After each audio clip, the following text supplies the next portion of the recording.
Opo, dadako po tayo dito sa nakahanay.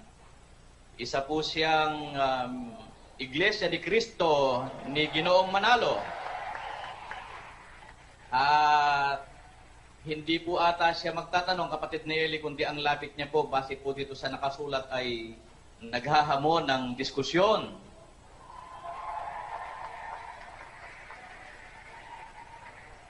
Pwede naman, kapatid. Siguro meron pa naman tayong mga ilang oras na natitira, no? Ano ba ang gusto niya? Magsasalita siya ng ng 10 minuto, tapos 10 minuto sasagot naman ako. Ganun ba gusto niya?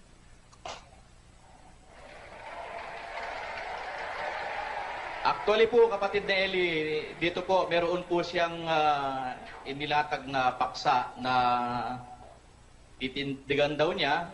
Di ko lang po alam kung ito ay miyembro o ministro o napag-utusan ng isang ministro. Ito po yung kanyang paksa, kapatid ni Eli. Mula sa walang pasimula hanggang sa walang hanggan, ang Ama lamang ang iisang tunay na Diyos ayon sa Biblia. Maganda yan, Bradon.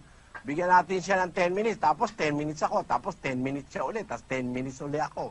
40 minutes lang yun. Ayan po, sige po. Naririto po si Mr. Melvin M. Roas. Magandang gabi po. Magandang gabi po, Brad Eli. Magandang gabi po, Brad Janiel. At magandang gabi po, Vice Acting Mayor Artemio Simundaka. At magandang gabi po sa inyong lahat, mga kababayan. At sa lahat po ng naaabot ng programang ito.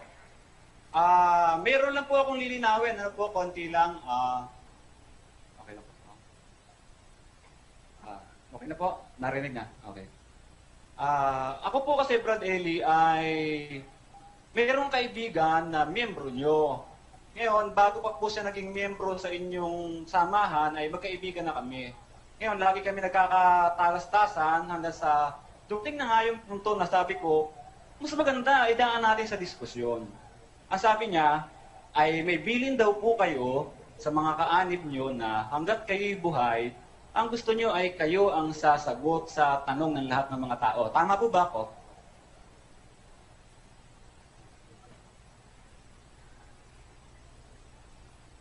Hindi po ganoon, kapatid. Hanggang buhay ako, gusto ko ako makikipagdiskusyon kung, halimbawa, kung po pwede na makarating ako. Kagaya ngayon, hindi naman ako makakarating personal dyan, pero sa ganitong paraan pwede. Yung sagot, maraming pwede sumagot eh. Si Sis Luz lang pwede sumagot eh. Pero sa diskusyon, gusto ko kung personal akong makakasali, kagaya halimbawa sa Bisaya, wala halimbawa sa lugar ni kapatid na Noli. Wala kasi silang internet doon, hindi ako makakasagot. Siyempre, pwede na si kapatid na Noli. Ganon yon, kapatid. Siguro, umpisahan na natin kung meron kang gusto sabihin para kasi baka maubos yung oras natin. 40 minutos na lang kasi natitirang mahigit eh. Lilinawin ko lang po na yun po ang dahilan kaya ako naririto sa harapan nyo ngayon. Hindi po ako inutusan ng kahit sino, kundi naimbitahan po ako. At eto na nga po, kung maaari, diretso na tayo sa paksa. Dahil naiparating ko na po sa inyong panel dito sa naririto sa amin, yung aking preposisyon na isinumite. Ano po? Malinaw po yung aking titindigang baksa. Hihilingin ko lang po para sa kapakanan ng mga naririto na kung maaari, yung talatang gagamitin ko, paki-plus na rin po sa screen para mabasa. Pwede po ba? Sige po, para makatipid tayo, sabi nyo, 40 minutos na lang, ay di mag-umpisa na po tayo, ano?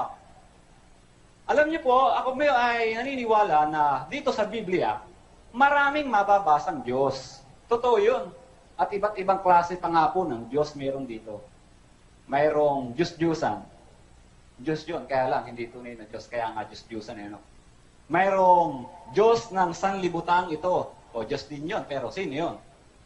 Mayroong ginawang Diyos, mayroong mga tinatawag na Diyos, at ang aking nga pong katutunayan, ang tunay na Diyos. Maliban po kasi sa Biblia, wala nang ibang tinawag na tunay na Diyos, kundi ang Ama. Yan po ang aking titindigan. Ngayon, dahil po sa binanggit ko na marami ngang klase ng Diyos na mababasa, ay siguro ang pinakamagandang unahin natin sagutin, mga kababayan, paano natin malalaman kung yung isang Diyos ay tunay o hindi? Pwede pong pakilagay sa screen yung Jeremias 10, ang talatay 10 hanggang 11.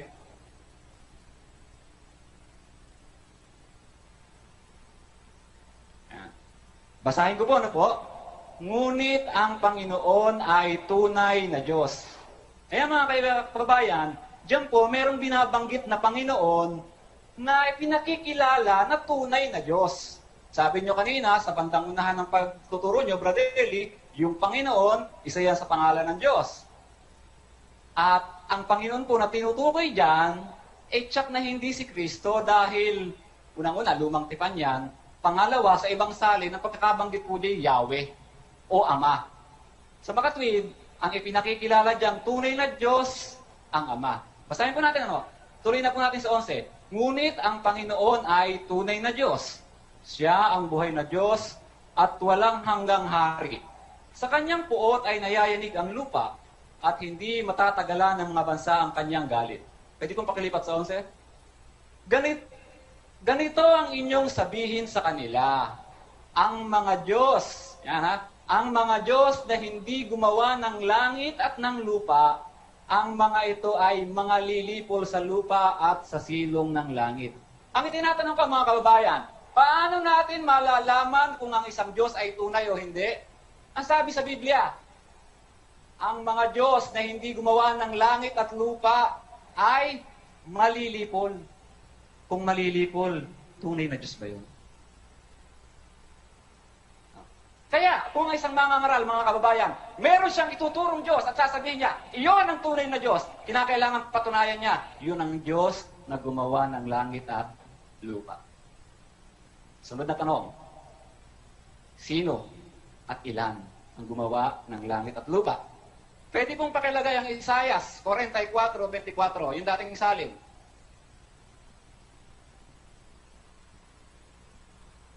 Ganito ang sabi ng Panginoon, na iyong manunubos, at niyang nag-anyo sa iyo mula sa bahay bata. Ako ang Panginoon na gumawa ng lahat ng bagay, na nagladlad na mag-isa ng langit, na naglatag ng lupa. Mga kababayan, ilan ang Diyos na lumikha ng langit at lupa? Ang sabi ng Diyos, ako na mag-isa.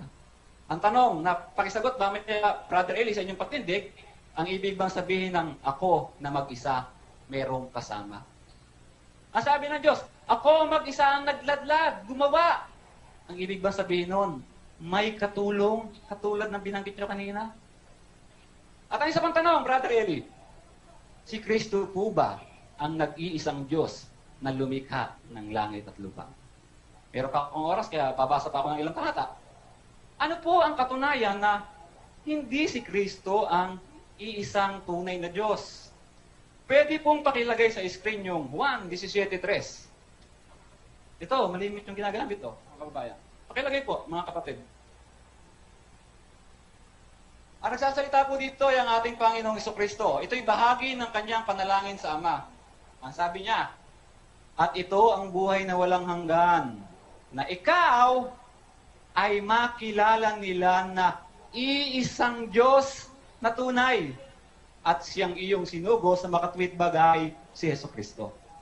Ang sabi ni Kristo sa Ama, ikaw ay makilala nila.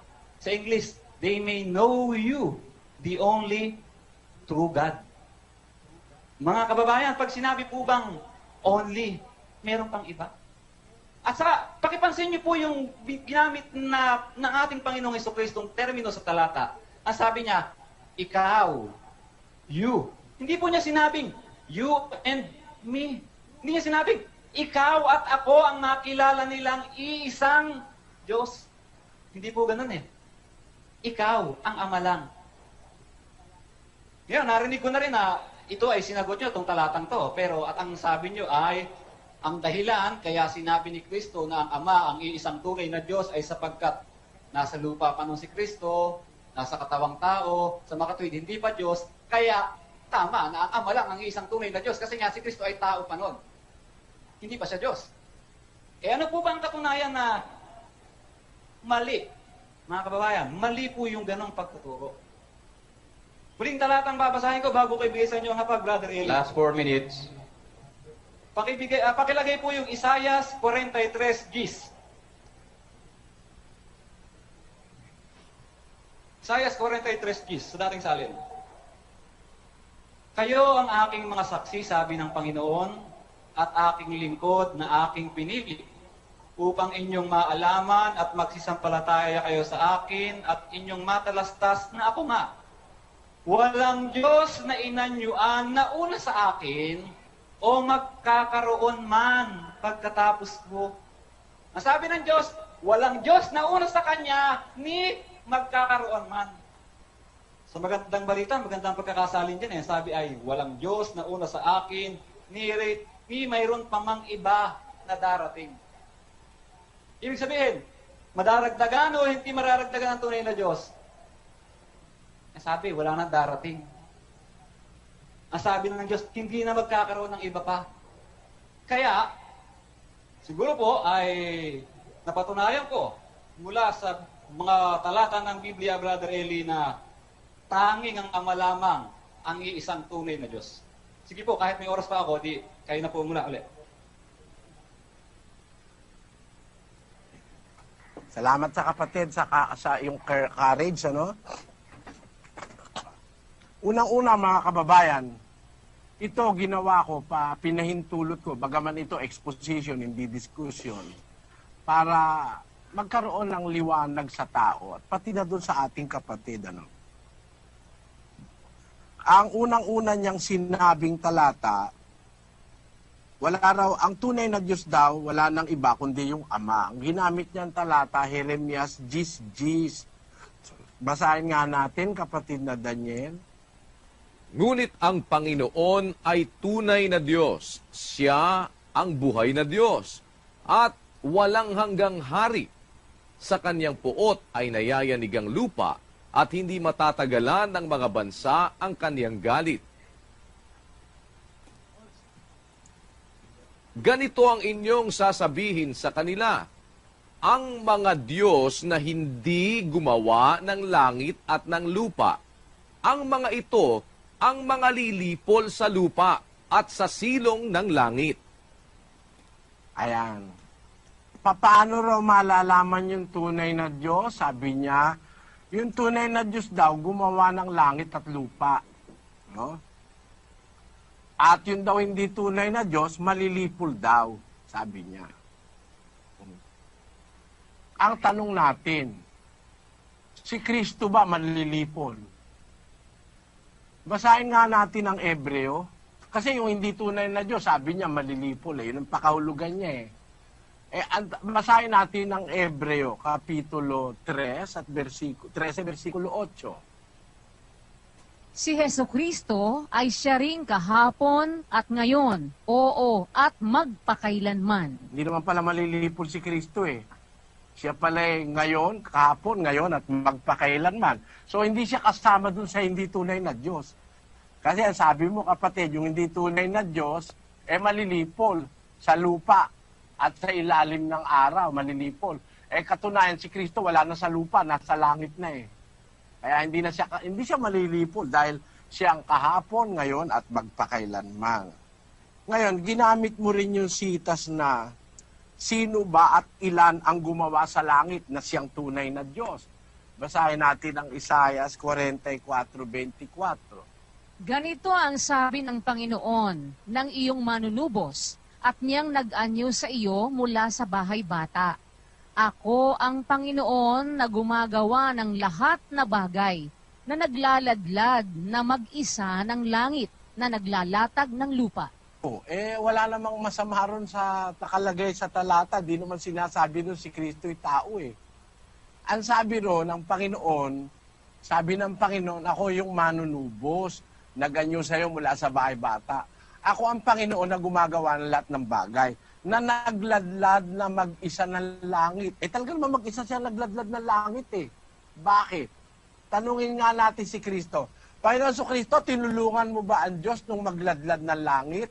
O, basahin natin ang 8 ng Kawikaan, 22. Inari ako ng Panginoon sa pasimula ng kanyang lakad, bago pinasimulan ang kanyang mga gawa ng una. Ako'y nalagay mula noong araw, mula nang walang pasimula, bago nalikha ang lupa. Ako'y nailabas nang wala pang mga kalaliman, nang wala pang mga bukal na sagana ng tubig. Bago ang mga bundok ay nalagay, bago ang mga burol ay ako'y nailabas.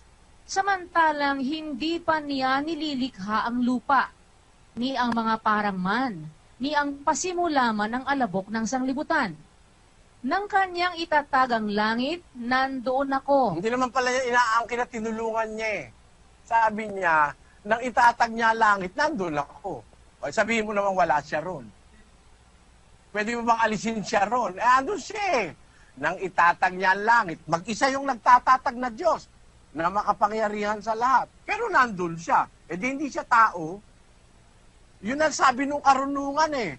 Ang nagsasalita kasi dyan, yung karunungan ng Diyos. Eh sino ba yung karunungan ng Diyos? Na nung itatag niya ang langit, nandoon siya. Basahin natin yung 1.24 ng unang Korinto. Ngunit sa kanila na mga tinawag, maging mga Hudyo at mga Griego, si Kristo ang kapangyarihan ng Diyos at ang karunungan ng Diyos. Si Kristo pala yung karunungan ng Diyos. Yung karunungan ng Diyos na kasama ng Diyos nung iginagawa niya ang lahat ng bagay. Mag-isa siyang nagtatatag ng langit, pero nandun yung karunungan. Ano? Basahin natin ang sabi ni San Pablo. 2:6 kapatid na Daniel ng unang Korinto hanggang 8.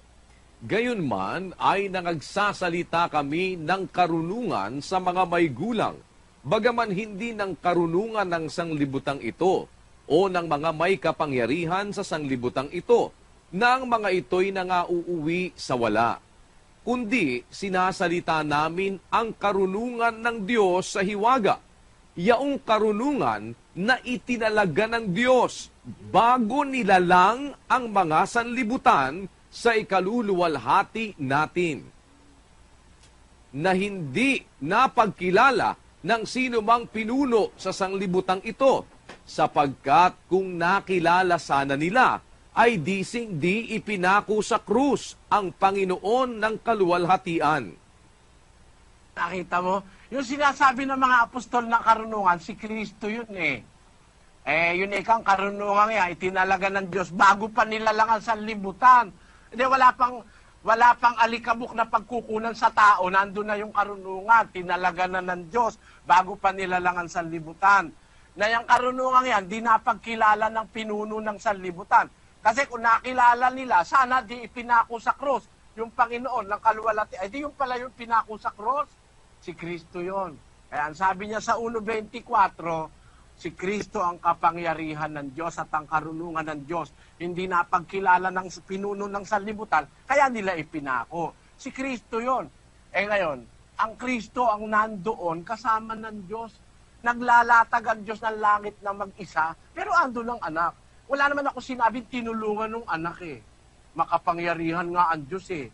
Ngayon, nung mga tiyempo na hindi pa siya ipinanganganak ng Diyos, ano ba ang kalagayan ng anak? Basahin natin sa 1.18 ng Juan. Walang taong nakakita kailanman sa Diyos.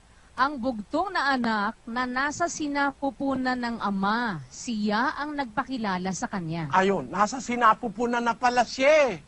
Noong umpisa pala, nasa sinapupunan siya ng Ama. Kung ang Ama'y tunay na Diyos, ba naman hindi tao ba naman yun, nasa sinapupunan ng Ama? Ang Kristo nanggaling mismo sa sinapupunan ng Ama. Hindi galing sa lupa, kapatid. Maghulos dili ka. Yung katawan niyang tao, yun ang nanggaling sa lupa. Pero siya, yung anak na bugtong, hindi galing sa lupa yon. 10:5 ng Hebreo. Kaya't pagpasok niya sa sanglibutan ay sinasabi, hain at handog ay hindi mo ibig.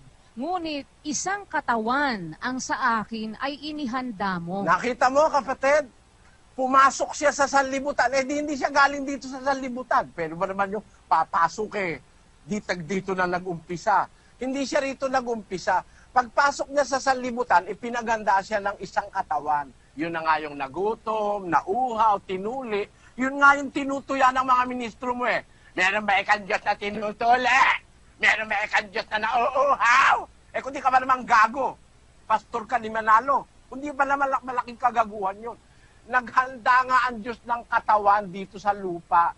Pagpasok niya sa sanlibutan, galing siya sa sinapupunan ng Ama, may nakahanda ng katawan para sa kanya. Dito sa lupa nag-umpisa yung katawan. Katawan tao yun eh. Pero siya, hindi dito nag-umpisa. Pumasok siya sa sanlibutan. Katunayang galing siya sa Ama, 13 ng Juan.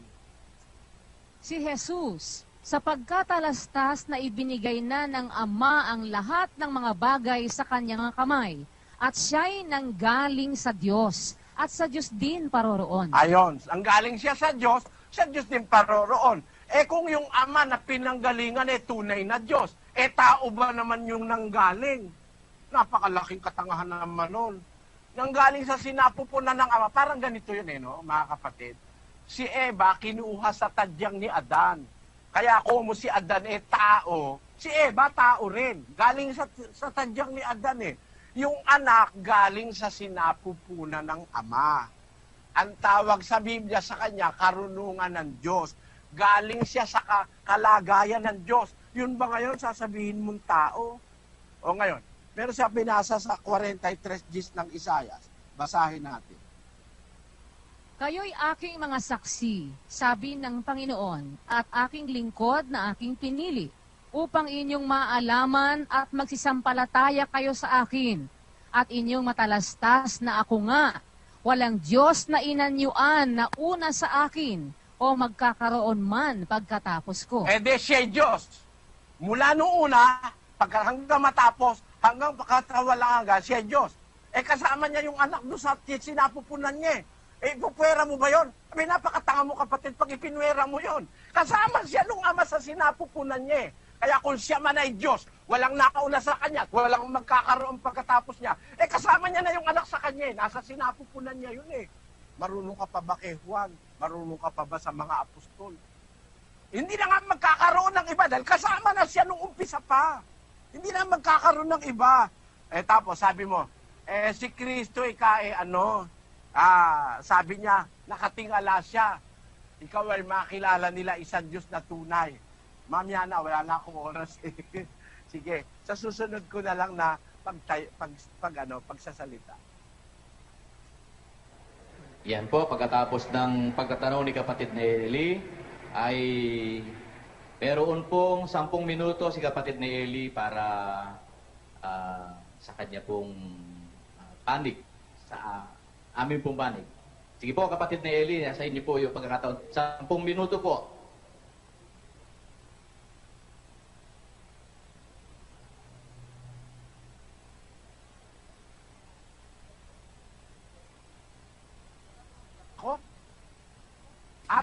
Tanong, Bradon? Iyo pong kanina kapatid na Eli, cross-examination po para doon po sa kanyang itinindig. Ngayon po, nasa inyo po yung pagkakataon para naman sa atin pong panig, 10 minuto po. Pagkatapos po nito, siya naman po magtatanong. Ganun ba? Sige, ako naman ngayon. Tutuloy ko doon sa 17:3 kapatid na Daniel. Pakibasa mo ang 17:1 muna. Tapos 3, tapos 5. Ang mga bagay na ito ay sinalita ni Jesus at sa pagtingala ng kanyang mga mata sa langit ay sinabi niya, Ama, dumating na ang oras, luwalhatiin mo ang iyong anak upang ikaw ay luwalhatiin ng anak. At ito ang buhay na walang hanggan, na ikaw ay makilala nila na iisang Diyos na tunay, at siyang iyong sinugo sa makatwid bagay si Hesukristo. At ngayon, Ama, luwalhatiin mo ako sa iyo rin ng kaluwalhati ang aking tinamo sa iyo, bago ang sanglibutan ay naging gayon.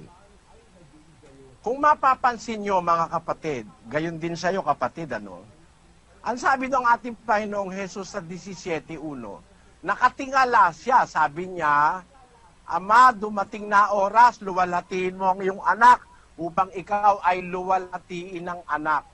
Anong kaluwalhatian yung hinihingi niya sa ama?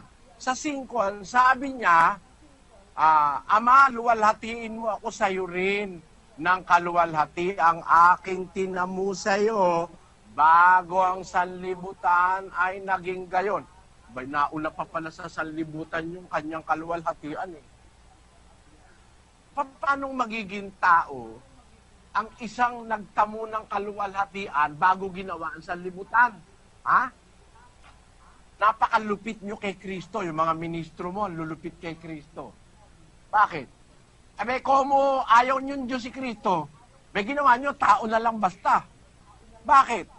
Hindi nga pwedeng maging tao eh. Bakit ganon? Wala pa sa libutan eh. Saan magaling ang tao? Di ba nila lang sa alabok ng lupa? Ang tao naging kaluluwang buhay. So ang tao nag-umpisa sa alabok ng lupa. Wala pa nga ang sanlibutan, nagtamo na ng kaluwalhatian ito. Paano mo naman sasabihin, tao lang ito? Napakalupit nyo naman kay Kristo. Kahit ba naman anghelo, kaya isa dun sa 24 na matatanda o isa dun sa 4 na nilalang na buhay. Wala na ba kayong mai-assign na iba kay Kristo kundi tao? Yan ang maling perception ng puno mong si Manalo. Na komo hindi raw tunay na Diyos si Kristo, tao nga. Paano naging tao nagtamo ng kaluwalhatian bago pa nilalangan sa libutan? Yun ang pinapanalangin niya sa 17 Luwalhatiin mo ako sa iyo, Ama, ng kaluwalhatiang aking tinamu sa iyo bago ang sanlibutan naging gayon. Kaya hindi tao ito. Tiyak na tiyak hindi tao ito. Ngayon, ano naman na ibig niya sabihin nung sabihin niya, ikaw ay makilala nila. Basahin nga natin 17:3, kapatid na Daniel. At ito ang buhay na walang hanggan, na ikaw ay makilala nila, na iisang Diyos na tunay, at siyang iyong sinugo sa makatuwid bagay si Hesukristo. Sabi nung kapatid, mali raw yung paliwanag ko dahil si Kristo raw noon nasa lupa. Kaya sa langit siya nakatingala, mali raw yung paliwanag ko na makilala ka nila isang Diyos na tunay. Alam mo kapatid, ikaw lang naman ang ang nagpakahulugan nun, wala namang nabasa ka sa Biblia, no?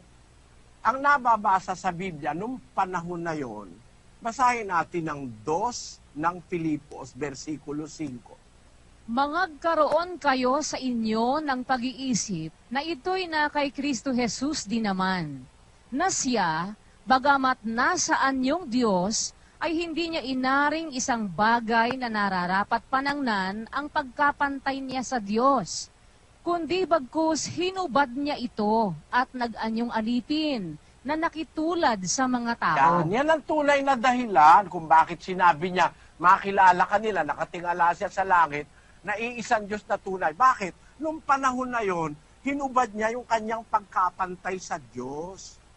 Nag-anyo siyang alipin, nakitulad siya sa tao. Alam nga namang ipakilala niya yung sarili niya, pati ako Diyos. Kasi, nasa panahon siyang hinubad niya yung kanyang pagkapantay sa Diyos. Nag-anyo siyang alipin. Bagaman siya ay nakatutuboy nasaan yung Diyos, hindi niya inaring bagay na nararapat panangnan ang pagkapantay niya sa Diyos. Bagkus hinubad niya ito, na ganyong alipin, nakitulad sa tao. Hindi pala tao, nakitulad lang sa tao eh. Nakitulad sa tao. Meron mo naman tao, makikitulad pa sa tao. Napaka-insensato naman yon. Kaya ang sabi niyan sa Biblia, nakitulad siya sa tao nung panahon na yon na sinasabi niya makilala ka nila iisang Diyos na tunay. Pero alam mo kung tutuloy mo yung talata, at siyang iyong sinugo sa makatwid bagay si Kristo. So ang tunay na pananampalataya, dapat makilala mo yung iisang Diyos na tunay at makilala mo rin yung sinugo ng iisang Diyos na tunay.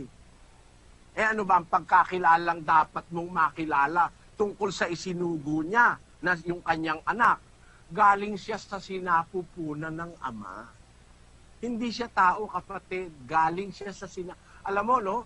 Para mapaniwala mo akong tao, ang Kristo. Aalisin mo lahat yung talata na yan sa Biblia na aalisin mo na galing siya sinapupunan ng Ama.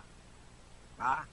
Aalisin mo sa Biblia yung lawalhatiin mo ako sa iyo ng kaluwalhati ang tinamu ko sa iyo bago ang sanlibutan naging gayon. Hindi pa pala nagiging sanlibutan ng sanlibutan, nagtamo na siya ng kaluwalhatian sa Ama. Aalisin mo rin yan. Aalisin mo rin yung sinasabi niya na ni Apostol Pablo na yung karunungang sinasalita namin sa inyo, hindi nakilala ng mga pinuno kasi kung nakilala nila, sana di nila ipinako ang Panginoon ng kaluwalhatian. Aalisin mo lahat yan para patunayan mo tao siya. Pero pag nandyan yung mga talata na yan, imposibleng maging tao si Kristo. Ang posible, nagkatawang tao. Ipinaghanda ng isang katawan nang siya'y pumasok dito sa lupa. Pagpasok niya sa sanlibutan, napakaliwanag naman tunay na tunay. Hindi siya nag-umpisa sa sanlibutan, pumasok siya. Hebreo 10:5. Pakiulit mo kapatid na Daniel. Kaya't pagpasok niya sa sanlibutan ay sinasabi, hain at handog ay hindi mo ibig, ngunit isang katawan ang sa akin ay inihanda mo. Ayun, yung ngayong nalagay sa katawan. Yung nalagay sa katawan, ano yon? Tao ba yon? Yung nasa katawan? Basahin natin ang magandang balita Biblia sa 2:9 ng Kolosas o sa Bibliang yung karaniwang ginagamit. Sapagkat ay nananahan ang buong kapuspusan ng pagkadiyos sa kahayagan ayon sa laman. Basahin natin sa English. For in Him dwelleth all the fullness of the Godhead bodily. Ayun, nananahan doon sa kanyang katawan ang kapuspusan ng pagka-Diyos. Hindi naman pagkatao nananahan doon sa katawan eh. Yung katawan ng tao. Pero sa loob ng katawan, nananahan sa kanya ang buong kapuspusan ng pagka-Diyos. Kaya ang sabi ni San Juan, unang Juan 5:20, kapatid na Daniel, basa. At nalalaman natin na naparito ang anak ng Diyos at tayo'y binigyan ng pagkaunawa upang ating makilala siya na totoo at tayo'y nasa kanya na totoo. Sa makatwid ay sa kanyang anak na si Hesukristo. Ito ang tunay na Diyos at ang buhay na walang hanggan. 21. Mga anak ko, mag-ingat kayo sa mga Diyos-Diyusan. Kaya nung pumarito siya, maraming Diyos-Diyusang nadatnan si Kristo. Sabi ni Juan, nalalaman natin na parito ang anak ng Diyos. Binigyan tayo ng pagkaunawa upang makilala natin siya na totoo, tayo sa kanya na totoo. Sa makatwid sa kanyang anak na si Jesucristo, ito ang tunay na Diyos. Dito sa lupa, walang ibang tunay na Diyos kundi yung naparito. Sapagkat ang narito, mga Diyos-Diyusan. Papasabihin mo hindi tunay na Diyos yan. Galing ba naman sa sinapupunan ng tunay na Diyos eh? Sasabihin mo naman tunay na tao. Malaking katarantaduhan naman yon, kapatid. Galing sa sinapupunan ng Ama, from the bosom of the Father. Galing siya from the bosom of the Father. Ipinanganak siya ng Diyos bago pa ginawa ang sanlibutan. Yung galing sa kanyang sinapupunan na ipinanganak niya, ang sabi ng Biblia, tunay na Diyos yun nung makarating dito sa lupa. Hindi tao yon, kapatid. Kung may tao, yung katawan, yun ang tao. Pero yung nasa loob nun, nananahan sa kanyang buong kapuspusan ng pagka-Diyos. Yun ang oras ko, tapos na. Yan po. Sige po kapatid, meron kayong 10 minuto para cross-examine yung pong ipinaliwanag ni kapatid Nelly. Hello. Meron. Maraming salamat po, Brad Eli, sa inyong pagsagot. Unahin ko lang po yung sinabi nyo kanina na si Kristo ay hindi malilipol. Ay, wala naman po akong sinabing siya'y malilipol. Ang sinabi ko, ang malilipol, yung Diyos na hindi gumawa ng langit at lupa. At aminado kayo na si Kristo hindi gumawa ng langit at lupa.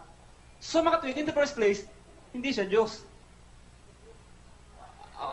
Ngayon, nagtanong, ang sabi nyo, nadudoon siya at kasama siya.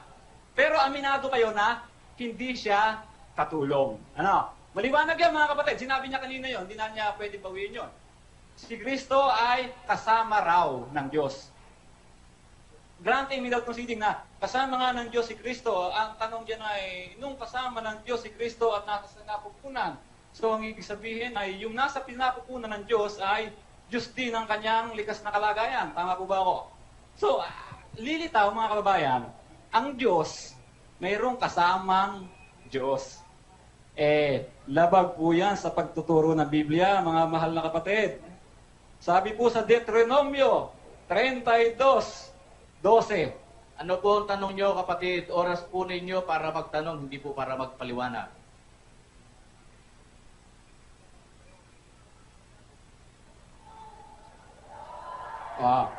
Sorry. Hindi ko na, akala, ang malinaw na ibinigay, sandali lang po, pwedeng pause on time kasi meron lang tayong nire-resolve, no?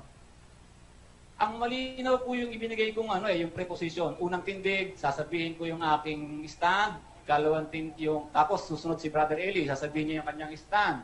Pangalawang tindig, sasabihin ko yung sagot sa inilahat ni Brother Eli. Tapos meron pa uling 10 minuto si Brother Eli para i-cross-examine o sagutin yung aking tindig na inuunang tindig.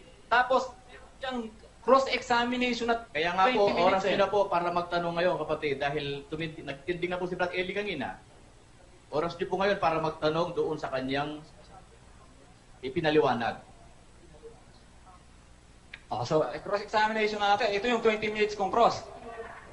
Okay. Pwedeng pakihiling na lang na makilagay niya ng screen yung number sa screen para alam na rin kung lumalampas. So, Brother Eli, ang tanong ko sa inyo, si Kristo'y kasama ng Diyos, sabi nyo. Bakit po ang sabi sa Deuteronomio 32:12, walang ibang Diyos na kasama? Kung mayroon palang kasama, tapos yung kasama niya, Diyos. Hindi po ba lilitaw, contradiction yun? Hindi. Siguro sa isip mo, kapatid, kontradiksyon. Pero kung basahin nga natin yung 32 Gs ng ng Deuteronomio. Kanyang nasumpungan sa isang ilang sa lupain at sa kapanglawan ng isang umuungal na ilang. Kanyang kinanlungan sa palibot, kanyang nilingap, kanyang iningatang parang salamin ng kanyang mata. Parang agila na kumikilos ng kanyang pugad, na yumuyungyong sa kanyang mga inakay. Kanyang ibinubuka ang kanyang mga pakpak, kanyang kinukuha, kanyang dinadala sa ibabaw ng kanyang mga pakpak. Ang Panginoon na mag-isa ang pumatnubay sa kanya, at walang ibang Diyos na kasama siya. Yun. Sa Israel kasi, nasa Ehipto sila, maraming Diyos sa Ehipto Maraming Diyos sa Ehipto, kapatid. Sana kukunin mo yung talata na kasama yung context. Noong ang Israel umalis sa Ehipto, sa ilang, baka maisip nung Israelita na kasama nila yung mga Diyos na iniwan nila sa Ehipto. Mahigit 10 yun Ine-emphasize dito, ang Panginoon ang pumatnubay sa kanila, sa ilang. Walang ibang Diyos na kasama niya. Yung mga Diyos na nakilala nila sa Ehipto na hindi naman mga tunay na Diyos, walang ibang kasamang Diyos yung nung pinapatnubayan niya yung mga Israelita sa ilang. Di ba? Hindi ay ibig sabihin niyan, tao si Kristo. Wala kahit sa hint niyan yung tao si Kristo Nung patnubayan niya ang Israel sa ilang sa kanilang paglalakbay, galing ng Ehipto, na kung saan sila nang galing sa isang bansang maraming mga Diyos, ine-emphasize lang ng sulat ni Propeta Moises na nung patnubayan sila sa ilang, walang ibang Diyos na kasama. Yung mga Diyos sa Ehipto, tinutukoy doon. Yung mga Diyos-Diyusan. Wag mo namang kukunin yung talata ng Biblia out of context. Magkakamali ka talaga pagka out of context mo kinuha yung talata sa Biblia.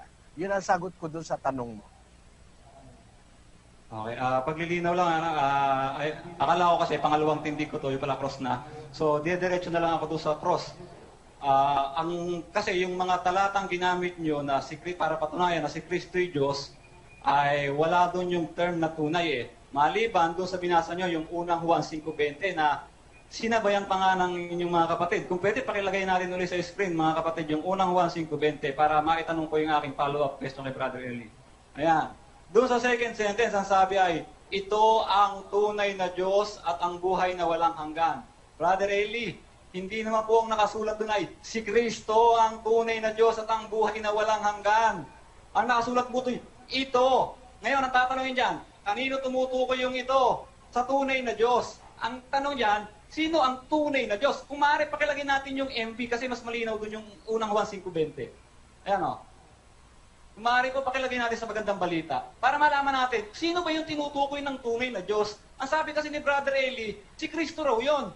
Eh, hindi naman nakasulat yung Kristo. Nakasulat ay ito. Kaya kung maaari, para maging malinaw, pakilagay muna natin yung saling magandang balita. Ayan. Mga kababayan, ang sabi dyan, at nalalaman nating na parito ang anak ng Diyos at binigyan niya tayo ng pangunawa upang makilala natin ang tunay na Diyos. Ang tanong ko sa inyo, Brother Eli, bakit pumarito ang anak? Sino ang kanyang ipakikilala? Ang kanyang sarili ba? O ang tunay na Diyos? Ang tunay na Diyos ang ipakikilala dyan, di ba? O kapatid, put ko ganito. Pagka ang iyong paninindigan, gagamitin mo yung magandang balita, Biblia, hindi yan ang Bibliang isinalin na word for word from the original. Yan ay paraphrase. Ano? Kaduda-duda yan, salin na yan. At si Manalo man, hindi ginamit yan. Tandaan mo. Hindi ginamit ni Felix Manalo yan. Alam mo ang pananaw ni Felix Manalo tungkol sa Katoliko at Protestante? Ang nagsaling kasi niyang magandang balita, Katoliko at Protestante, magkatulong. Ang pananaw ni Felix Manalo, basahin nga natin sa pasugo. Ito babasahin ni kapatid na Daniel sa'yo, ha? Kaya sa wakas ng lathalang ito, pasugo August 1961, kaya sa wakas ng lathalang ito, dapat na nating itakwil ang mga paring Katoliko at ang mga pastor Protestante, sapagkat sila'y mga ministro ni Satanas. Dapat din nating itakwil ang Iglesia Katolika at ang iba't ibang Iglesia Protestante, sapagkat sila'y hindi sa Diyos, kundi sila'y kay Satanas o sa demonyo. Ayon. Yung palang mga pastor ng Protestante at mga pare sa demonyo, nagsali ng Biblia. Yun ngayon ang ginagamit mo, yung sali ng mga sa demonyo. Sabi ni Manalo yun, di ako may sabi, no? Pero susundan kita para bigyan ko ng kaligayahan mo, no? Babasahin ko yung magandang balita, Biblia. 5:20. Nalalaman nating naparito ang anak ng Diyos at binigyan niya tayo ng pangunawa upang makilala natin ang tunay na Diyos. At tayo nasa tunay na Diyos at sa kanyang anak na si Jesucristo. Ito ang tunay na Diyos at buhay na walang hanggan. Nakita mo na, nasa tunay na Diyos tayo, yung Ama, tapos, at sa kanyang anak na si Jesucristo. Itong Kristo, ito ang tunay na Diyos at buhay na walang hanggan. Sa 21, ba't sinabing tunay na Diyos? Mga anak ko, lumayo kayo sa mga Diyos-Diyusan. Yung naparito, tunay na Diyos yun. Yung naparito, ito. Kaya nga naparito, ito Ha? Alam nga namang naparito, yun. Iba yung naparito, ito. Kaya nga ang ginagamit, demonstrative pronoun. Ito. Ang tunay na Diyos at buhay na wala hanggan. Bakit? Hindi naman natapos yung talata ron May kasunod pa, 21 Mag-ingat kayo sa Diyos-Diyusan. Kaya sa dami ng Diyos-Diyusan sa lupa, ang naparito na tunay na Diyos, yung anak ng tunay na Diyos. Siyempre, anak ng tunay na Diyos yun. Tunay na Diyos din yun. Ano? Ngayon, ginamit ko yung magandang balita para bigyan kita ng kaligayahan, kapatid. Pero walang sinasabi dyan na si Kristo'y tao. Diyan sa talatang yan. Walang sinasabing tao si Kristo dyan. Ito ang tunay na Diyos at buhay na walang hanggan. Magandang balita yan, ano? Sino ba yan tunay na Diyos at buhay na walang hanggan sinasabi dyan? Basahin natin ang magandang balita rin. 1:1 hanggang 4, kapatid na Daniel. Sa pasimula pa'y naroon na ang salita, kasama ng Diyos. At unang Juan, anak, unang Juan, 1:1 hanggang 4. Sumusulat kami sa inyo tungkol sa Kanya. Nasa simula pa'y siya na, ang salita na nagbibigay buhay. Narinig namin siya at nakita, napagmasdan at nahipo ng aming mga kamay. nahayag ang buhay. Nakita namin siya at pinatotohanan sa inyo. At ipinangangaral namin sa inyo ang buhay na walang hanggan na kasama ng Ama at nahayag Nakita sa mo? amin. Kita mo, ang buhay na walang hanggan pala, si Kristo, yung kasama ng Ama. Sabi ng magandang balita Biblia. Kaya, ang buhay na walang hanggan, tinuturo ni Juan, diyan sa unang sulat ni Juan, yung nakita niya, nahipo ng kamay nila. Sabi niya sa uno-uno, liwanag siya ang salita na nagbibigay buhay. Narinig namin siya, nakita, namasdan, nahipo ng aming kamay. Tapos sa 2, nahayag ang buhay, nakita namin siya. Si Kristo yun At pinatotohanan sa inyo. Ipinangangaral namin sa inyo ang buhay na walang hanggan na kasama ng Ama at nahayag sa amin. Sino yung buhay na walang hanggan? Si Kristo. Kaya siya rin yung tinutukoy ni Juan sa 5:20, siya ang tunay na Diyos at buhay na walang hanggan. Mag-ingat kayo sa Diyos-Diyusan. Yan kapatid. Buksan mo lang ang isip mo. Huwag kang kumontra sa katotohanan. Ikaw na gumamit yan talata, no? Ikaw na gumamit yung magandang balita. Susundan kita, pero makikita mo na ang buhay na walang hanggan tinutukoy na tunay na Diyos na naririto sa lupang, naparito, yung anak. Ayon. Of course, yung Ama tunay na Diyos, yung anak hindi naman tunay na tao. Ganun yun. Ayun po, tapos na po ang inyong 10 oras ng pagtatanong kapatid. At nasa ikalawang pagtindig na po kayo. Huling tindig po ninyo. Meron po kayong 10 minuto, kapatid. Last 10 minutes ko na to, kaya dito ko na lang ipopokus sa unang Juan 5:20, mga kapatid. Balik tayo dun sa dating salin kasi kino-question niya yung MB, ano? Bagamat hindi naman ang topic natin dito ay kung sa demonyo ba o hindi yung mga nagsalin nun Ang aking pong topic na titindigan ay sa Biblia, walang ibang tinawag na tunay na Diyos kundi ang Ama. Dito po sa unang Juan 5:20, kagaya na ng sinabi ko na kanina, wala naman pong salin ng unang Juan 5:20 na may mababasa tayong Jesus Christ is the true God and eternal life. O ito si Yesu Kristo ang tunay na Diyos. Siya po ang nagtuturo, si Brother Eli, na yung daw tunay na Diyos tumutukoy sa anak. Mga kapatid, gaya nga po ng sinabi ko kanina, ang dahilan po para kaya naparito ang anak ay upang ating makilala siya.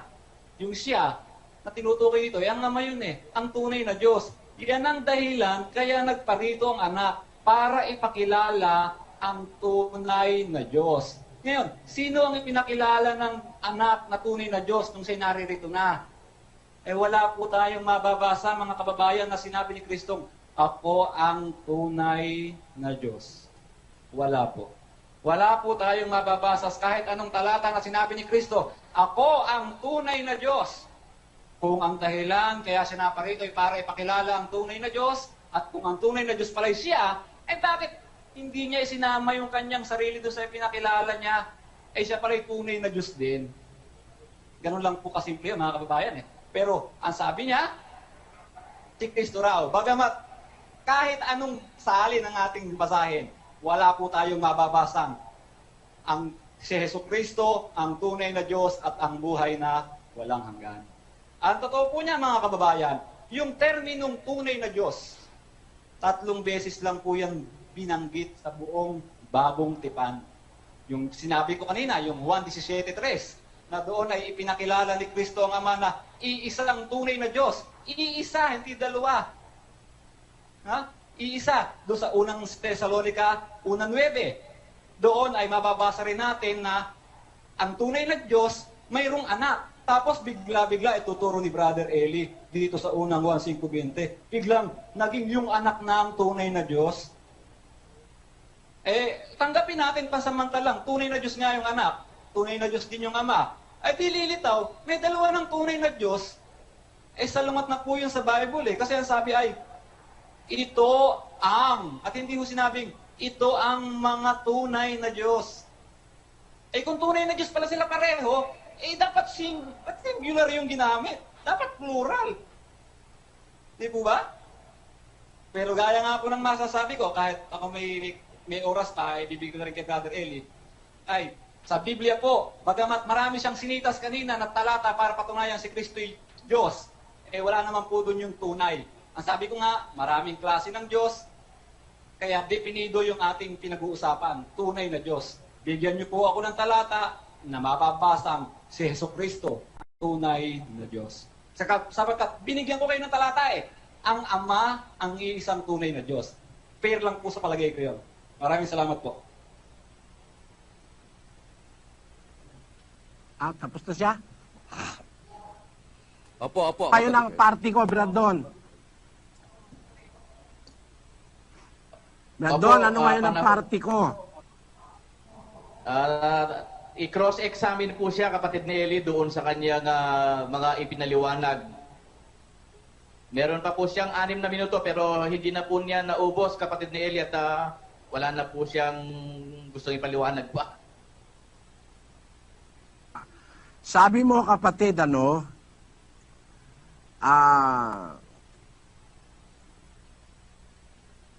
gumamit ka uli ng bagong salin. Sabi mo, ng dating salin. Balik tayo sa dating salin. Para ka palang palaka Pagka for your convenience, iiwan mo yung pinuntahan mo. Hindi ako ganon. Alam mo, pagka may prinsipyo ka, pag ginamit mo yung salin na yon, ay dapat, huwag mong itatakwil, huwag mong iiwanan. Ginamit mo Masama sa Biblia yan. 14:22 ng Roma. Pakinggan. Ang pananampalataya mo na nasa iyo ay ingatan mo sa iyong sarili sa harap ng Diyos. Mapalad ang hindi humahatol sa kanyang sarili sa bagay na kanyang sinasang-ayunan. Ayon, pagka sinasang-ayunan mo, wag mo lang i-deny. Ikaw ang pumunta sa magandang balita, nung sundan kita, iniwanan mo. Hindi mo kasi matututulan yung sinasabi sa magandang balita na yung buhay na walang hanggan na sinasabi ng mga apostol, lalo na si San Juan, yun ang nahipo nila, nakita nila, nahipo nila, namasdan nila, nahipo ng kamay. Hindi mo naman pwede sabihin yan yung Ama. Hindi naman nahihipo ng mga apostol yung Ama. Ang nahipo nila si Kristo. Nagpahipo pa nga O basahin natin uli yung uno-uno ng magandang balita, kapatid na Daniel. Sumusulat kami sa inyo tungkol sa Kanya na sa simula pa'y Siya na, ang salita na nagbibigay buhay. Narinig namin Siya at nakita, napagmasdan at nahipo ng aming mga kamay. Nahayag. Ayan. Yung salita na mula pa sa pasimulay, Siya na. Siya na pala, mula pa sa pasimulat, Siya na. Salitang nagbibigay buhay. Narinig namin Siya. Napagmasdan, nahipo namin Siya. Yan ba ngayon sino ba yung nahipo nila na yan? Nabuhay na walang hanggan. Sino yan? 5:20 ng magandang balita. Umaalis ka na ikaw ang nag-umpisa niyan. 5:20. At nalalaman natin na parito ang anak ng Diyos at binigyan niya tayo ng pangunawa upang makilala natin ang tunay na Diyos at tayo'y nasa tunay na Diyos sa kanyang anak na si Jesucristo. Ito ang tunay na Diyos at buhay na walang hanggan. Kita mo, sasabihin mo, walang mababasa sa Biblia. Ikaw na nga gumamit yan At tayo nasa tunay na Diyos sa kanyang anak na si Jesucristo. Sino yung tunay na Diyos? Si Jesucristo na sinutukoy ni Juan. Ito ang tunay na Diyos at buhay na walang hanggan. Sino yung buhay na walang hanggan? Na tunay na Diyos. Nakita namin Siya, nahipo namin Siya ng kamay. Hindi naman yun yung Ama Kaya nga napakaliwanag, naparito. Dito, ang tinutukoy ni Juan, yung pumunta rito, tunay na Diyos yun. Ipapakilala niya yung tunay na Diyos din. Ngayon, ang sayo, ang problema mo, pagka ganyan ka, magiging dalawa na ang tunay na Diyos. Kasi sabi mo tunay na Diyos Ama, tunay na Diyos si Kristo. May problema ba yon? Basahin nga natin ang magandang balita pa rin. 10:30, basa sa Juan, kapatid na Daniel. Ako at ang Ama ay iisa. Di naman pala naging dalawa Ako at ang Ama ay iisa. Ano na ang problema mo, kapatid? Ako ay tunay na Diyos. Ang Ama ay tunay na Diyos. Pareho kaming tunay na Diyos iisa lang. Bakit? Nag-umpisa naman kami parehong magkasama Nasa sinapupunan ng Ama ang anak. Tunay yung Diyos na kinaroroonan niya. May ano siya? Tao. Napaka-mali naman pangangatwiran. Wala na sa logic, wala pa sa sensibleness, wala pa sa Biblia. Ang tunay na Diyos, nahipo ng ang buhay na walang hanggan, nahipo namin, sabi ng mga apostol, nahipo ng aming kamay, nakita namin siya, pinangaral namin siya, buhay na walang hanggan siya. Sino yon? Ito ang tunay na Diyos, ang buhay na walang hanggan. Sino yon? Yung naparito, ang anak. Kaya, bakit tunay na Diyos sa pakilala ni Juan? Kasi maraming dinatnan si Kristo sa lupa, buhay na walang hanggan. Ayun yun. Diba? Ngayon, susundan kita, kapatid, doon sa sinabi mo na, teka ha, ang sabi niya kanina, wala raw mababasa si Kristo, tunay na Diyos. Yun nga ang Bibliang binasa mo na magandang balita, yun na nga nababasa Matigas lang ulo mo, kapatid. Alam mo, naunawaan kita. Napadilim na kasi isip mo dahil ang puno mo nasa kadiliman. Kaya didilim na rin ang isip mo. Yan ang tiyak na tiyak dyan. Pareho na kayong magdilim ang isip. Nabulag na isip mo ng pambubulag ni Satanas at saka ni Manalo. Na si Kristo tao lang. Hindi mo na kasi matanggap mismo.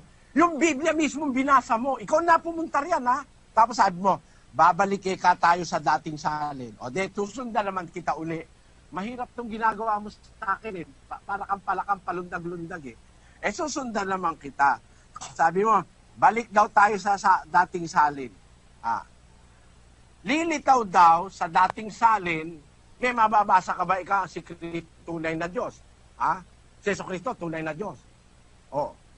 Wala kayo ka mababasa si Yesu Kristo tunay na Diyos. Di basahin natin sa dating salin. 5:20 ng unang Juan. At nalalaman natin na naparito ang anak ng Diyos at tayo'y binigyan ng pagkaunawa upang ating makilala siya na totoo at tayo'y nasa kanya na totoo. Sa makatwid ay sa kanyang anak na si Jesucristo. Sino ba yung totoo?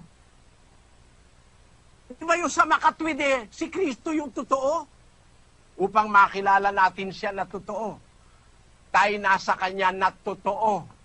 Sa makatwid. Kailan ba ginagamit yung salitang sa makatwid? Therefore, sa makatwid, at totoo, yung kanyang anak na si Jesucristo, ito ang tunay na Diyos at ang buhay na walang hanggan, mga anak ko. Mag-ingat kayo sa mga Diyos-Diyusan. Yun ang nakasulat sa talata Bakit sinabing tunay na Diyos? Kasi yun na parito, tunay na Diyos, in comparison sa mga dinatnan sa lupa na mga Diyos-Diyusan. Kunin mo lang yung unawa, kapatid. Yung naparito, tunay na Diyos.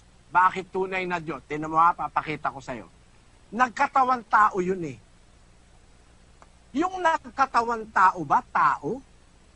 Basahin nga natin ang unang Timoteo 3:16. Pakinggan mo Sa lahat ng salin mo basahin. At walang pagtatalo.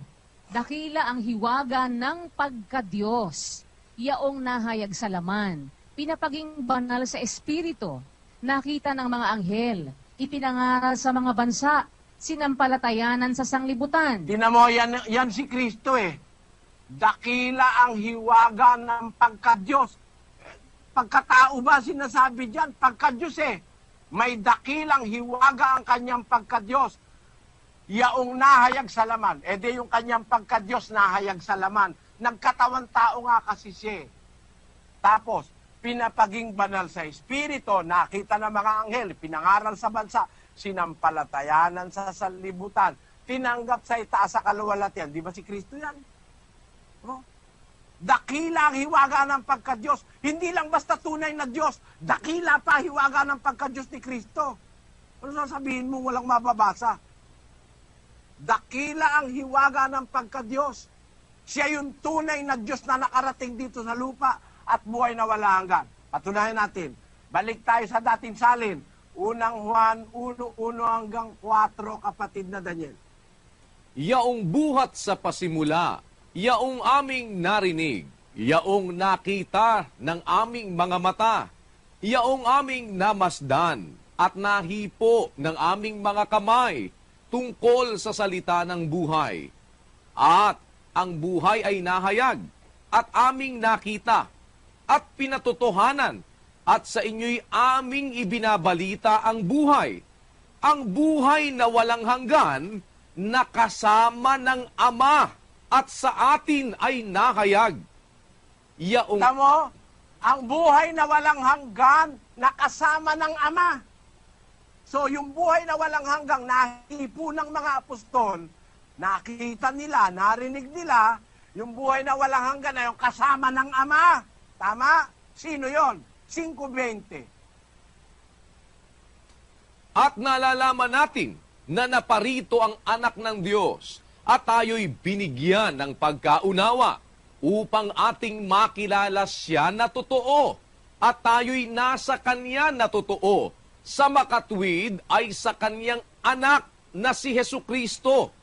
Ito ang tunay na Diyos at ang buhay na walang hanggan. Ngayon, ang tunay na Diyos at buhay na walang hanggan, si Kristo. Kasama ng Ama, iba yung Ama. Iba yung Ama, tunay na Diyos yun eh. Pero yung kasama niya, hindi naman Diyos-Diyusan. Yung kasama niya, buhay na walang hanggan at tunay na Diyos. Tunay na Diyos na paano? Nung dumating sa lupa, ay pinakilalang tunay na Diyos dahil maraming Diyos-Diyusan. Ang liwa-liwanag, kapatid eh. Itong salita ng buhay na ito, itong buhay na walang hanggan, nahipo ng aming kamay. Binabalita namin sa inyo, yung buhay na walang hanggan na kasama ng Ama. Eh, sino yung buhay na walang hanggan kasama ng Ama? Yung tunay na Diyos at buhay na walang hanggan, yung anak. Sasabihin mo, walang mababasang tunay na Diyos yung anak. Ayaw mo lang basahin. Ayaw mo lang tanggapin. May nababasa. Tanungin mo lahat ng tao nakikinig ngayon, naririnig nila. Meron silang narinig. May nabasa. Ikaw lang naman ang bukod tangi. Kasi nauunawaan nga kita. Diyan ka na siguro lumaki. Yan na pinakain sa'yo tuwing Huwebes at saka Linggo. Yan na lagi mong narinig. Hindi madali para maunawaan mo. Naunawaan kita, kapatid, at hindi kita sinisisi. Pero ang masasabi ko sa'yo, kung ididilat mo yung pangunawa ng puso mo, wala namang ibang Diyos na kasama ang Ama na sinasabi na naglatag ng langit na mag-isa. Wala namang sinasabi tayo na may katulungan Diyos naglatag ng langit Ang sinasabi natin, may kasama ang Diyos nung inilalatag niya ang langit. Sabi nung karunungan, nang itatag niya langit, nandun ako. Nung maglagay siya ng balantok ng kalaliman, nandun ako. Nandun siya Lahat ng ginawa ng Diyos, nasaksihan niya Basahin natin ang Apokalipsis 3, versikulo 14. At sa anghel ng iglesia sa Laodicea ay isulat mo, ang mga bagay na ito ay sinasabi ng siya nawa, ng saksing tapat at totoo, ng pasimula ng paglalang ng Diyos. Kita mo? Ang saksing tapat at totoo. Bakit saksi? Lahat ng ginawa ng Ama, nasaksihan niya Siya ang pasimula ng paglalang ng Diyos. Paano mo naman igigiit sa akin tao yan? Saksing tapat at totoo, pasimula ng paglalang ng Diyos. Siya yung siyanawa, siya yung amin, siya si Kristo, siya yung siyanawa. Hindi makakatutol dyan ang pastor mo na ang siyanawa si Kristo. At kung si Kristo yung siyanawa, siya yung saksing tapat at totoo. At siya rin ang nakasaksi ng pasimula ng paglalang ng Diyos. Nandun siya bago nag-umpisa ang paglalang. 8:22 ng Kawikaan. Basahin natin. Inari ako ng Panginoon sa pasimula ng kanyang lakad, bago pinasimulan ang kanyang mga gawa ng una. Ako'y nalagay mula noong araw, mula nang walang pasimula, bago nalikha ang lupa. Ako'y nailabas nang wala pang mga kalaliman, nang wala pang mga bukal na sagana ng tubig. Bago ang mga bundok ay nalagay, bago ang mga burol ay ako'y nailabas. Samantalang hindi pa niya nililikha ang lupa, ni ang mga parang man, ni ang pasimula man ng alabok ng sanglibutan. Nang kanyang itatag ang langit, nandoon ako, nang siya'y maglagay ng balantok sa balat ng kalaliman. Nang kanyang pagtibayin ang langit sa itaas, nang maging matibay ang mga bukal ng kalaliman, nang bigyan niya ang dagat ng kanyang hangganan, upang huwag salangsangin ng tubig ang kanyang utos, nang kanyang iayos ang mga patibayan ng lupa. Nasa sipingan niya ako. Yan. Meron pala kasiping ang ama eh. Nasa siping niya ako. Huwag mo naman alisin sa Biblia yan, kapatid. May kasiping ang ama. Tiyak na tiyak ko, hindi tao yun. Bakit? Eh wala pa ang lalabok nun eh. Hindi pa ginagawa tao nun eh. Nasa siping niya na ako eh. Kaya sabi ni Kristo, luwalatiin mo ko sa iyo, Ama, ng kaluwalati ang aking tinamu sa iyo. Bago ang sanlibutan naging gayon. So umiiral na siya kasama ng ama, nasa siping ng ama, nang ginagawa lahat ng bagay. Tama yung Apokalipsis, siya ang pasimula ng paglalang, saksing tapat, siya ang siya nawa. At ang Kristo ang panguna sa lahat ng bagay, na nakasaksi ng lahat ng bagay na ginawa ng ama. Huwag mong sabihin tao yon, kapatid. Ang tao lumitaw lang nang gawin ang Diyos mula sa alabok ng lupa. Iyon ang katotohanan ng nasa Biblia. At sana naunawaan mo. Kaya lang, di natin talaga matatapos pag-usapan to, mahabang paksa ito. Kasi ang hinahanap mo palagi, mabasa, si Kristo ang tunay na Diyos. Kristo ang tunay na Diyos. Si Kristo ang tunay na Diyos. Yun ang gusto mo mabasa letra por letra eh. Para kung hahanapin ko rin sa'yo, basahin mo, si Manalo ang anghel sa sikatan ng araw. Wala kang mababasa nun. Letra por letra, si Manalo anghel sa sikatan ng araw. Kahit nga sa lubugan ng araw, hindi mo kayang basahin si Manalo yung anghel eh. Yun ang ibig ko sabihin. Huwag kayong ganyan kung gumamit ng Biblia. Ang Biblia may lohika. Ang Biblia may sentido. Ang Biblia may konteksto. Hindi puro lahat ng katotohanan, letra por letra ang mababasa mo. O, kagaya ito. Mababasa mo ba si Manalo? Bula ang propeta? Hindi. Pero sabi ng Diyos, lilitaw ang maraming bula ang propeta. Kasama si Manalo ron. Yun. Ang katunayan bula ang propeta yan, ang itinuro niya Santa Cena, may abulo yan. Wala namang abulo yan na Santa Cena sa Biblia. Tingnan mo? Ang itinuro niyang panalangin, patayo. Tumayo kayo. Wala namang ganun sa Biblia na ting mananalangin, tumayo. Kaya ministro mo, ting mananalangin, nakatayo eh. Kasi utos ni Manalo yun. Tumayo kayo. Basahin natin. Antikristo ito si Manalo eh. Basahin natin sa kanilang pangunahing aral. Ito po, nasa mga pangunahing aral na sinasampalatayana ng Iglesia ni Cristo, page 116. Isama ninyo ang damdamin ninyo kapag nananalangin ang kapulungan. Sino man sa mga nangangasiwa ng pagsamba ang nangunguna. Tumayo kayo ng maayos. Tumayo, utos ni Manalo yan, no? Siya gumawa niyan eh. Sa Biblia, hindi naman nakalagay, tumayo. Ha? Pwedeng manalangin ng patayo pag wala kang paraang makaluhod. Pero ang talagang utos, luluhod ka sa Diyos. Si Manalo, kung siya nag-uutos, tumayo kayo. Wala mang instance na hindi ka tatayo eh. Kaya sa telebisyon, sa kapilya, lagi na lang sila patayo kung manalangin. Bumabaksak sa kanila yung sinabi ni Kristo, huwag kayong maging gaya na mapagpaimbabaw. Inihibig nilang manalangin ng patayo sa mga sinagoga at sa mga pintuang daan upang makita ng mga tao. Kaya alam mo kapatid, kung magbubukas ka lang ng isip, hindi ka maniniwalang si Manalo sugo na anghel sa sikatan ng araw. Pero ako, nakahanda akong maniwala kung mapapatunayan niyang aral niya tama. Pero yung Santa Cenang may abulo yan, wala sa Biblia yon. Yung aral ninyo na maraming mga aral kayo iba't iba na wala sa Biblia, yung kagaya nung sa inyo, libre sigarilyo, libre lasing sa inyo, mga ministro nyo naninigarilyo, bawal sa Biblia yan. Paano naging sugo yung isang taong ganon? Pero ako, hindi ko hinahanap si Manalo, sugong anghel. Wala kasi nun eh. Tapos hahanapin mo, gusto mo, laging ang mababasa, si Kristo ang tunay na Diyos. maling pag-aral ng katotohanan yan, maling pag-unawa. Naawa ako sa'yo, sana samahan ka ng Diyos, kapatid.